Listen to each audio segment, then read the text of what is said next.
శ్రీమాత్రే నమ. జయ గురు దత్తాత్రేయ నమ. ఈ వీడియోలో మనం రాహు కేతు గ్రహాల ప్రభావం వివిధ రాశుల వారి మీద ఏ విధంగా ఉండబోతుంది, కాలసర్ప దోషం వల్ల లాభం కలుగుతుందా లేదా నష్టం కలుగుతుందా అన్న విషయాన్ని ఈ వీడియోలో పరిశీలించే ప్రయత్నం చేద్దాం.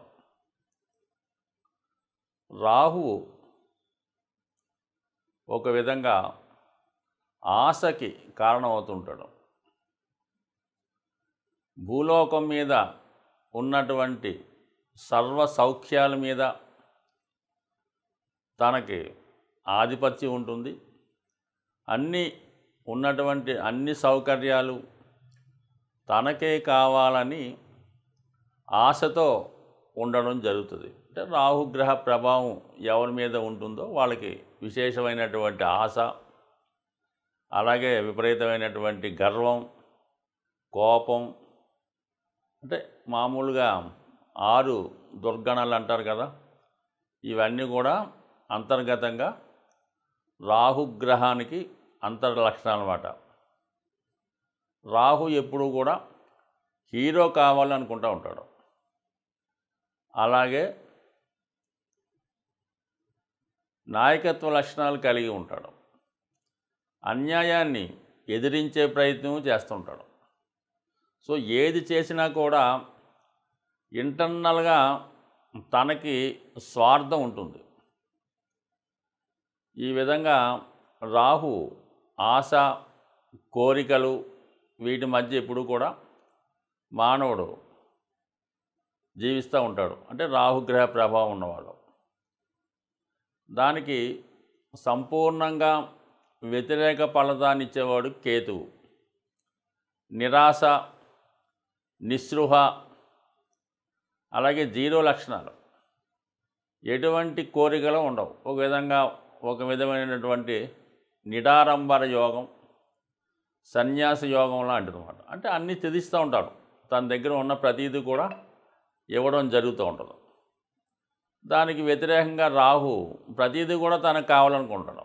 అక్కర్లేకపోయినా కావాలనుకుంటూ ఉంటాడు. అది రాహు యొక్క లక్షణం. ఇది కేతువు యొక్క లక్షణం. ఒక రాహు విధానంగా దేనైనా ఎక్స్పెండ్ చేస్తుంటాడు. అది తన ఉన్న భావాన్ని కానీ, తను కలిసినటువంటి గ్రహాన్ని కానీ, ఆ భావ ఫలితాన్ని, ఆ గ్రహ ఫలితాన్ని పెంచుతూ ఉంటాడు, ఎక్స్పెండ్ చేస్తూ ఉంటాడు.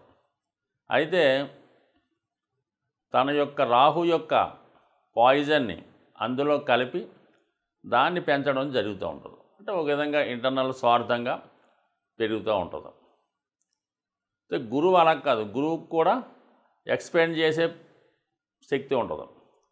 గురువు ఏ భావంలో ఉంటే, పంచమ భావంలో ఉంటే అధిక సంతానాన్ని ఇస్తాడు. ధనస్థానంలో ఉంటే అధిక ధనాన్ని ఇస్తూ ఉంటాడు.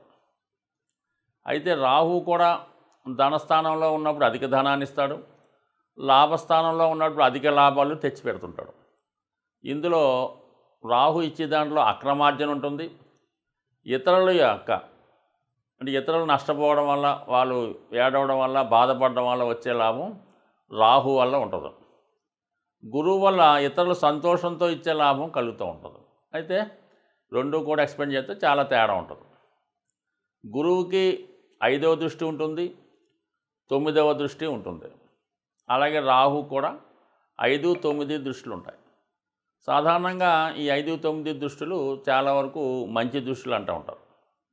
అయితే గురువు తన దృష్టిలో ఆ భావాన్ని రక్షిస్తూ ఉంటాయి.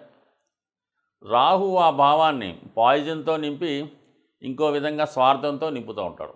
అది రాహు యొక్క ప్రభావం. అయితే కేతువు ఆ భావాన్ని తగ్గిస్తూ ఉంటాడు. 7వ స్థానంలో కేతు ఉంటాడు. వివాహం జరుగుతూ ఉంటుంది. భార్య మీద ఇష్టం ఉండదు, ఏ వ్యామోహాల మీద ఇష్టం ఉండదు. ఈ విధంగా కేతు ఉంటాడు.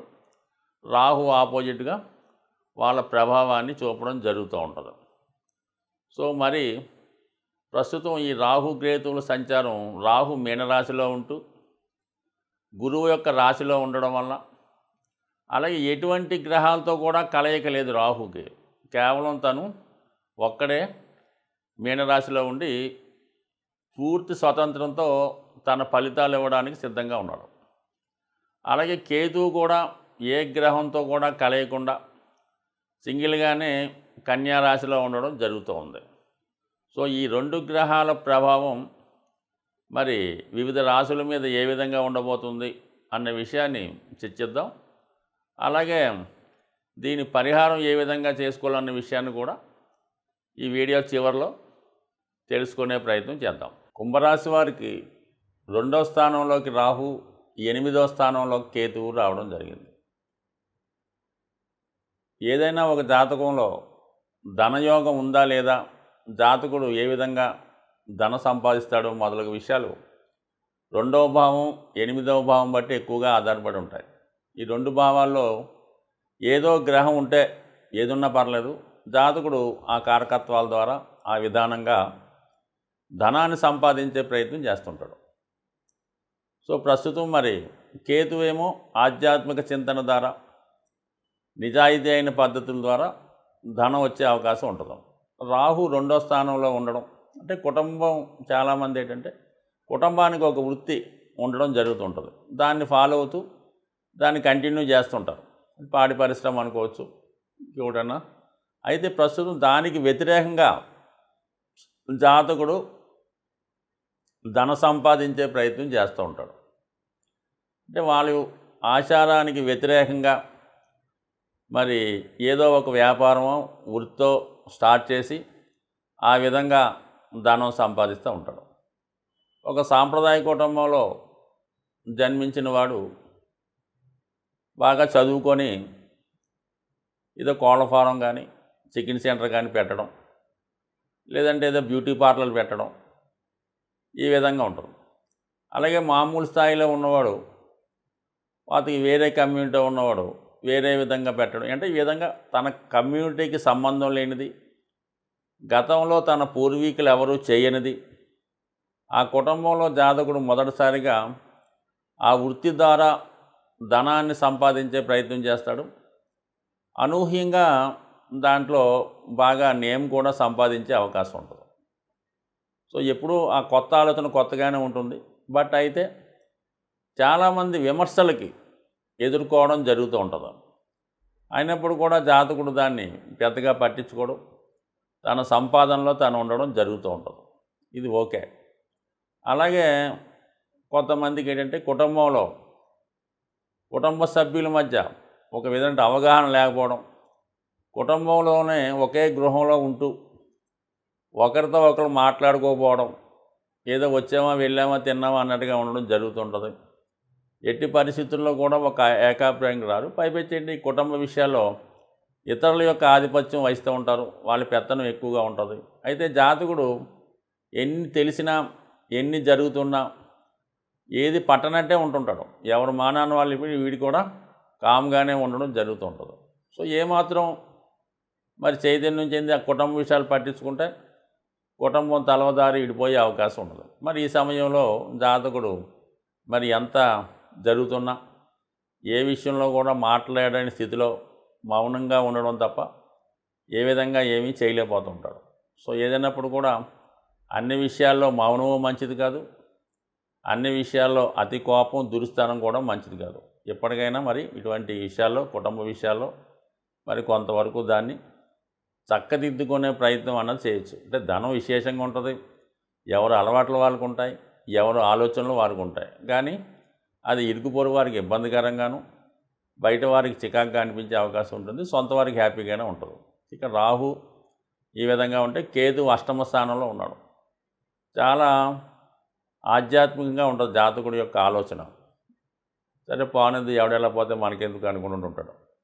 లేదంటే తనకు సంబంధం లేని విషయాల్లో ఇతరుల విషయాలు పట్టించుకుంటుంటాడు. ఇతరుల కుటుంబ విషయాలు, స్నేహితులకు సంబంధించిన విషయాలు, కుటుంబం గురించి కాకుండా రాజకీయాల గురించి, ప్రభుత్వాల గురించి, ఇలాంటి అక్కలేని విషయాలు చర్చిస్తూ అక్కడ వారితో సాహసం చేస్తూ ఉంటాడు.